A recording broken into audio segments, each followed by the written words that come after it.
नमस्कार, PTC news देख रहे सभी दर्शकों का स्वागत। मैं हूं आपके साथ अतुल वर्मा, लेकर हाजिर हूं प्रदेश की तमाम खबरों का हाल।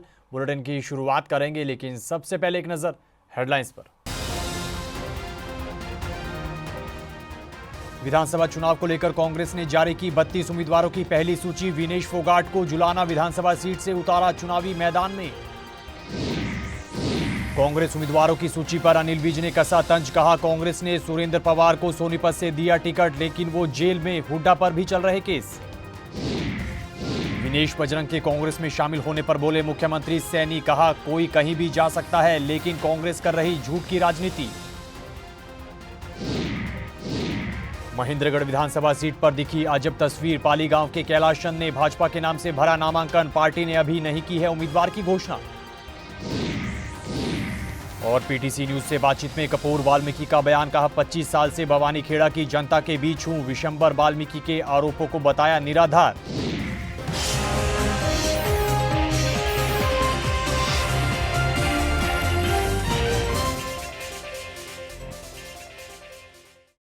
चलिए बुलेटिन की शुरुआत करेंगे विधानसभा चुनावों से जुड़ी खबर के साथ। हरियाणा विधानसभा चुनाव को लेकर कांग्रेस ने अपनी पहली सूची जारी कर दी है। पहली लिस्ट में 32 उम्मीदवारों के नाम का ऐलान किया गया है।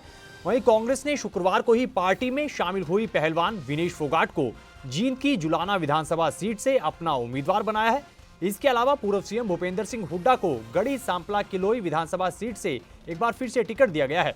कांग्रेस ने मुख्यमंत्री नायब सिंह सैनी के सामने मेवा सिंह को टिकट दिया है। इसके अलावा पार्टी ने हरियाणा कांग्रेस अध्यक्ष उदय भान को होडल विधानसभा से चुनावी मैदान में उतारा है। जानकारी के मुताबिक कांग्रेस ने अपने पुराने चेहरों पर ही दांव खेला है। सिर्फ 3 नए उम्मीदवारों को मौका दिया गया है। 32 उम्मीदवारों की लिस्ट में 9 जाट, 9 एससी, 7 ओबीसी 32 उम्मीदवारों की लिस्ट में 9 जाट नेता, 9 एससी, 7 ओबीसी कैंडिडेट, 3 मुस्लिम, 2 ब्राह्मण, 1 सिख और 1 पंजाबी उम्मीदवार को कांग्रेस ने टिकट दिया है। इधर कांग्रेस की पहली सूची पर भाजपा उम्मीदवार अनिल विज ने तंज कसा है। पत्रकारों से बातचीत करते हुए अनिल विज ने कहा कि कांग्रेस ने सुरेंद्र पवार को सोनीपत से टिकट दिया है, लेकिन वो जेल में है और हुड्डा पर भी केस चल रहे हैं। कांग्रेस के लिए अपराध करके जेल जाना बहुत पसंदीदा काम है। ऐसे में देखना होगा कि अभी कांग्रेस की सूची में कितने हीरे और सामने आते हैं। देखिए, कांग्रेस के लिए तो जेल जाना अपराध करके, इनके लिए तो बहुत पसंदीदा काम है। इसलिए हुड्डा साहब के ऊपर भी केस चल रहे हैं। उनका भी नाम है 31 लोगों की लिस्ट में, और सुरेंद्र पवार जी भी जेल में है, उनका भी नाम है। अभी और हीरे कितने आते हैं तो पता लगे। इधर करनाल की असंध विधानसभा सीट से शमशेर सिंह गोगी पर एक बार फिर से विश्वास जताते हुए कांग्रेस ने उन्हें टिकट दिया है। वहीं टिकट की घोषणा के बाद शमशेर सिंह गोगी के आवास पर समर्थकों का जमावड़ा देखने को मिला। इस दौरान कांग्रेस विधायक ने कहा कि वो पहले से ही आश्वस्त थे कि उन्हें फिर से टिकट मिलेगा। इस दौरान उन्होंने पार्टी के शीर्ष नेतृत्व नेताओं का जिक्र करते हुए उनका धन्यवाद किया है। मैं पहले तो हाईकमांड का आभार व्यक्त करूंगा कि उन्होंने मेरे अंदर विश्वास व्यक्त किया, खास करके राहुल जी का, सोनिया जी का, खड़गे जी का, और स्पेशली हमारी शैलजा का, कि उन्होंने मेरे अंदर विश्वास व्यक्त किया। और अब मेरी जिम्मेदारी है कि मैं इलेक्शन जीत के उनका जो विश्वास है उस पर पूरा खरा उतरूँ। प्यार से विपक्ष में रहते हुए सेवा की है, जितना काम मैं कर सकता था अपनी हाजिरी दर्ज कराई है। असंध का भी नाम जो है नेशनल लेवल पे दर्ज कराया है। और अब मेरी जो तमन्ना है कि असंध ज़िला बने और एक स्पोर्ट्स कॉलेज मैं वहाँ बनवाना चाहता हूँ। बहुत सारी और भी चीज़ें हैं, हेल्थ और एजुकेशन, ये 2 मेरे एजेंडे पे रहेंगे। नामांकन इसमें बढ़ोतरी रहे। नामांकन आप कब भरने जा रहे हैं? कौन कौन आ रहा है सर नामांकन में? नामांकन 11 तारीख को भरेंगे। उसमें कुंवारी शैलजा आशीर्वाद देने के लिए आएंगी, उनके साथ चौधरी बरिंदर सिंह जी आएंगे, और भी बहुत सारे लोग आएंगे। लेकिन सबसे खास मेरे मित्र भी हैं, मेरे साथी रहे हैं। हमने राज्य की थी अमेठी से जो माननीय सांसद हैं आज के दिन, जिन्होंने बहुत बड़ा नाम कमाया है। और किशोरी लाल शर्मा जी वो भी जरूर आएंगे। विनेश फोगाट और बजरंग पुनिया के कांग्रेस में शामिल होने पर मुख्यमंत्री नायब सिंह सैनी ने अपनी प्रतिक्रिया दी है। नायब सिंह सैनी ने कहा कि कोई कहीं भी जा सकता है, सबकी अपनी सोच और विचारधारा है। इस दौरान कांग्रेस पर निशाना साधते हुए मुख्यमंत्री ने कहा कि कांग्रेस के लोग खिलाड़ियों के नाम पर, कभी किसानों के नाम पर और कभी सैनिकों के नाम पर झूठ की राजनीति करते आए हैं और प्रदेश की जनता इस बात को अच्छी तरह से समझती है और चुनाव में इसका जवाब भी देगी। देखिए, ये अलग अलग व्यक्ति का अपना मत होता है किस विचार के साथ जुड़ना है। कांग्रेस इस बात को स्पष्ट करे कि उसकी मंशा क्या है, उसकी सोच क्या है। कांग्रेस की सोच, आदरणीय मोदी जी ने जो भी फैसले किए हैं देश हित के अंदर किए हैं, एक भी ऐसा फैसला नहीं है जिसका विरोध कांग्रेस ने न किया हो। और अब तो हद ही पार हुई है। कांग्रेस इस बात को स्पष्ट करे, क्योंकि ये लोग कांग्रेस के ये कभी खिलाड़ियों के नाम के ऊपर राजनीति करते हैं, कभी सैनिकों के नाम के ऊपर राजनीति करते हैं, कभी किसानों के नाम के ऊपर राजनीति करते हैं, कभी युवाओं के नाम के ऊपर राजनीति करते हैं, परंतु ये करते कुछ नहीं है। उनके नाम के ऊपर झूठ बोल करके राजनीति करने का काम करते हैं। मेरे हरियाणा के देश की आर्मी में 10% हमारे हरियाणा के युवा हैं, मुझे गर्व है। परंतु मैं कांग्रेस के नेताओं से, भूपेंद्र हुड्डा साहब से भी, और मैं इनके जो बड़े दिल्ली में नेता बैठे हैं उनसे भी ये बात पूछना चाहता हूं कि देश को आकर के स्पष्ट करें, क्योंकि मेरे हरियाणा के युवा दिन रात उस आतंकवाद के सामने अपनी छाती को अड़ा करके उसका मुकाबला करते हैं। खबरों में आगे बढ़ते हैं। हरियाणा विधानसभा चुनाव को लेकर नामांकन प्रक्रिया शुरू हो चुकी है। इस बीच महेंद्रगढ़ विधानसभा सीट पर एक अजब तस्वीर देखने को मिली है। जानकारी के मुताबिक भाजपा ने महेंद्रगढ़ सीट पर अभी अपने उम्मीदवार का ऐलान नहीं किया है, लेकिन पाली गांव के रहने वाले कैलाश चंद ने भाजपा के नाम से महेंद्रगढ़ सीट पर अपना नामांकन पत्र दाखिल कर दिया है। कैलाश चंद ने पीटीसी संवाददाता से फोन पर बातचीत करते हुए कहा कि वो पिछले 50 साल से भाजपा और संगठन से जुड़े हैं और उन्हें पूरी उम्मीद है कि पार्टी उन्हें ही टिकट देगी। अगली खबर का जिक्र करेंगे। भाजपा ने अपनी दूसरी सूची अभी जारी नहीं की है। नारनौल और महेंद्रगढ़ सीट पर अभी अपने उम्मीदवार का ऐलान नहीं किया है। इसके बावजूद भाजपा नेताओं की ओर से लगातार शक्ति प्रदर्शन किया जा रहा है। इसी बीच भाजपा के वरिष्ठ नेता और पूर्व मंत्री रामविलास शर्मा ने अपना शक्ति प्रदर्शन करते हुए अपने आवास पर कार्यकर्ताओं और समर्थकों की बैठक बुलाई। इस दौरान रामविलास शर्मा ने कहा कि वो भाजपा के सच्चे सिपाही हैं और उन्हें पार्टी के शीर्ष नेतृत्व पर पूरा भरोसा है। इस मौके पर उन्होंने कांग्रेस पर भी जमकर तंज कसा है। महेंद्रगढ़ विधानसभा का एक बड़ा ऐतिहासिक कार्यकर्ता सम्मेलन हुआ और जो कार्यकर्ताओं की संख्या आपने देखी, वो पिछले दिनों में भारतीय जनता पार्टी दुनिया की, देश की सबसे बड़ी पार्टी है और हमारे पास दुनिया का सबसे लोकप्रिय राजनेता आदरणीय नरेंद्र भाई मोदी, जो इस समय पूरी दुनिया में शांति दूत की भूमिका निभा रहे। पीछे रशिया के राष्ट्रपति के घर डाचा में और नरेंद्र भाई मोदी ही पुतिन को कहा कि जो कीव में, यूक्रेन की राजधानी में बच्चों के अस्पताल पर बम्बार्डमेंट किया, वो दुखद था, वो नहीं होना चाहिए था।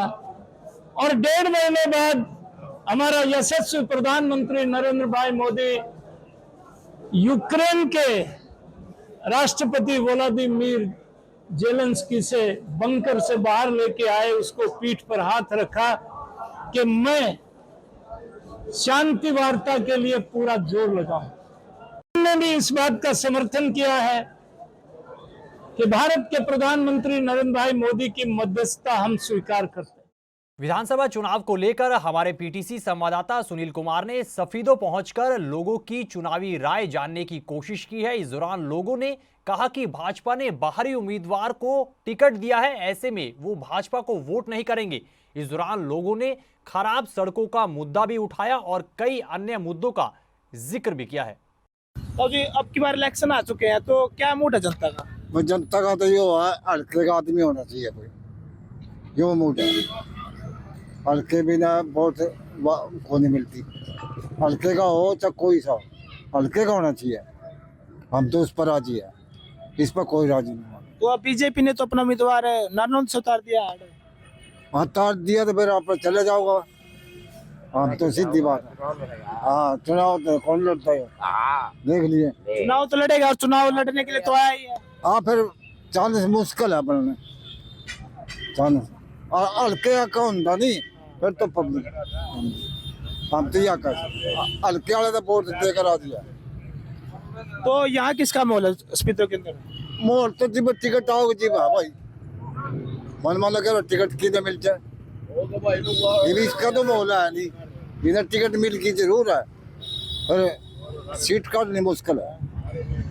तो बीजेपी ने तो अपना उम्मीदवार उतार दिया, क्या कांग्रेस का जो उम्मीदवार थे पहले यहाँ से सुभाष गंगोली थे, क्या अब की बार वो दोबारा से मैदान में थे तो उनकी जीत नहीं? मैदान में आएगा वो, कांग्रेस वाला होगा मैदान में, उसकी टिकट मुश्किल कटेगी आओगे, यो बात है। तो स्पीडो में ना क्या क्या समस्याएं हैं? भाई ये हल्का के ये बताऊंगे, देखो मत बार का नहीं, आप उनकी समस्या का कहीं मेरा क्या समस्या है? कर दिया हमने समस्या में तो बस मना था सारा। हाँ जी, आप बताओ क्या जो समस्या बता आप हल्के की पूरा आजा भला। आप बताओ, पूछो जी। आप ये बताओ कि जनता की एक मिनट स्टॉप कर दीजिए। हाँ जी, अब की बार जनता का क्या मूड है? जनता का तो जी अभी टिकट कांग्रेस की मिलने के बाद ही होगा। बीजेपी यदि जसबीर देशवाल या बच्चन सिंह आर्य को ऐसे जो यहाँ से जुड़े हुए नेता थे, ये अपना आसानी से बीजेपी को जीत दिलाते थे। अब गौतम के लिए काफ़ी संघर्ष मेहनत करनी पड़ेगी उन्होंने। इधर भवानीखेड़ा सीट से भाजपा के उम्मीदवार कपूर वाल्मीकि ने पीटीसी न्यूज से खास बातचीत की है। इस दौरान बातचीत में उन्होंने कहा कि वो बीते 25 साल से भवानीखेड़ा की जनता के बीच हैं और लगातार विकास कार्यों को लेकर जनता के बीच जाते रहे हैं। ऐसे में अब टिकट मिलने पर हलके के विकास में वो दिन रात जुटे हुए हैं। इस दौरान उन्होंने राज्य मंत्री विशंबर वाल्मीकि के तमाम आरोपों को निराधार बताया है। भारतीय जनता पार्टी ने जो विश्वास जताया है, शीर्ष नेताओं ने मेरे पे आशीर्वाद किया है, मेरे भरोसा विश्वास जताया है, उसके लिए मैं उनका तहे दिल से धन्यवाद करता हूं पार्टी का और शीर्ष नेताओं का। और जो मेरे पे भरोसा और विश्वास किया है उसको मैं बड़ी ईमानदारी से और बड़ी मेहनत लगन से उसको निभाने का काम करूंगा। जनता के बीच में मैं पहले भी सुख दुख में मैं 25 साल से लगातार मैं रहा हूं। पूरी मेरे भवानीखेड़ा विधानसभा क्षेत्र को ये पता है, कपूर सिंह दुख सुख का साथी है, 24 घंटे हमारे सुख दुख में रहता है, कोई भी कोताही किसी चीज़ की भी नहीं बरता। जो अपने विधायक थे विशंबर वाल्मीकि जी, उनकी टिकट काट कर आपको दी गई है, तो ऐसे क्या कारण रहे हैं कि उनकी टिकट कटी और आपको प्रत्याशी घोषित किया गया? देखो, मेरा पार्टी के नेताओं ने मेरे को देखा है, परखा है, मैंने पहला काम किया है और मेरे में कुछ ना कुछ तो खूबी दिखी होगी। जहाँ सर्वे भी हुआ है पार्टी की तरफ से, पूरे भवानीखेड़ा विधानसभा क्षेत्र का सर्वे हुआ है, मेरे को जनता की आवाज़ थी अब की बार कपूर वाल्मीकि हो, क्योंकि 2014 में भी मैं रेस में था और 2019 में भी मैं रेस में था। भाई पार्टी ने आदेश कर दिया तो जिसको भी कर दिया उसको मैंने कंधे से कंधा मिलाकर उनका साथ दिया और पार्टी का प्रचार प्रसार किया। दोनों बार हमारी भारतीय जनता पार्टी की विजय हुई यहाँ से भवानीखेड़ा विधानसभा क्षेत्र से। अगली खबर का जिक्र करेंगे। भाजपा ने अपनी पहली सूची कब की जारी कर दी है, लेकिन दूसरी सूची का इंतजार तमाम नेता तमाम कार्यकर्ता कर रहे हैं। वहीं टिकट के कई दावेदार इस कतार में है कि उन्हें टिकट मिलेगी या फिर नहीं। इसी कड़ी में बड़खल विधानसभा सीट से टिकट की दावेदार रेनू भाटिया से पीटीसी न्यूज ने खास बातचीत की है, सुनेगा। देखिए, मैंने प्रयास किया है अपने जीवन के 34 वर्ष के भाजपा कार्यकाल में कि मैं जनता की सेवा कर पाऊं और मुझे उम्मीद है कि जनता जैसे 2000 में 2005 में अपना भरपूर प्यार दे चुकी है मुझे as a municipal councillor, as a deputy mayor 2 बार, तो ये भी जनता को एक इंतज़ार है, क्योंकि 2009 में विधायक के रूप में देखना चाहते थे, क्योंकि मैं सिटिंग काउंसलर थी और ज़मीन से जुड़ी हुई कार्यकर्ता हूँ, तो शायद जनता को लगता है कि मैं उनकी जो उम्मीदें हैं उन पर खरी उतरूँ, बिकॉज़ छोटी छोटी समस्याएं, छोटी छोटी बातें जनता को सिर्फ जो है चाहिए, और मुझे लगता है कि हमें उनकी एप्रिशिएट करना चाहिए कि जनता सिर्फ उन चीज़ों के लिए कंसर्न्ड है जो उनकी दैनिक दिनचर्या से जुड़ी हैं। तो मेरा वो बेस रहा है, इसलिए मुझे शायद बहुत इजी रहे, शायद मेरा शौक़ है इसलिए, शायद मैं कर चुकी हूँ इसलिए। तो सिर्फ शौक़ नहीं है, मैं इसमें थोड़ा सा ठीक करूँगी, सिर्फ शौक़ नहीं है, जनता भी, हमने थोड़ा सा जो किया है उसमें ये पता चला जनता भी चाहती है कि आप खड़ी हों और खड़ी हो के जनता के मुद्दों को उठाएं, तो इस पर भी बात यस, जब से इस तरह की मैंने दावेदारी रखी है, जनता को बहुत उम्मीद है कि पार्टी का आशीर्वाद, सीनियर्स का आशीर्वाद मिलेगा, तो शायद सीनियर्स मुझे आशीर्वाद दें, सोचें। जी जी। मेरा एक सवाल आपसे ये भी है कि भारतीय जनता पार्टी की जहाँ तक बात है, तो एक संगठनात्मक ढांचा जो है वो बहुत मजबूत है और ये सभी इस पर बात करते हैं। दूसरी पार्टियों की अगर मैं बात करूं तो सामने बिल्कुल कांग्रेस दिखाई देता है, तो इस इलाके में कांग्रेस को आप कहाँ खड़ा पा रही हैं? मुझे अपने काम पे भरोसा है ना, मुझे अपनी मेहनत पर भरोसा है, मुझे अपने काम करने की स्टाइल पर भरोसा है, मैंने किया है, प्रूव किया है। इस समय जो मेरे विपक्ष में या जो भटकल विधानसभा में कांग्रेस की तरफ से खड़े हो रहे हैं, जितने भी नाम सामने आ रहे हैं, मैंने उनको कभी एज अ काउंसलर नहीं देखा, मैंने उनको कभी ज़मीनी काम करते नहीं देखा। यस, पेरेंटल एंसेस्ट्रल उनके ऊपर अगर वो है तो प्रैक्टिकल उनका क्या है ये सोचना होगा। पिता ने किया वो अलग बात है, दादा ने किया वो अलग बात है। What have you done for the public, that is different, but I have done. तो इस बातचीत के साथ फिलहाल इस बुलेटिन में इतना ही, लेकिन पीटीसी न्यूज़ पर खबरों का सिलसिला बदस्तूर जारी है। बने रहिए पीटीसी न्यूज़ के साथ। फिलहाल के लिए दीजिए इजाज़त, नमस्कार।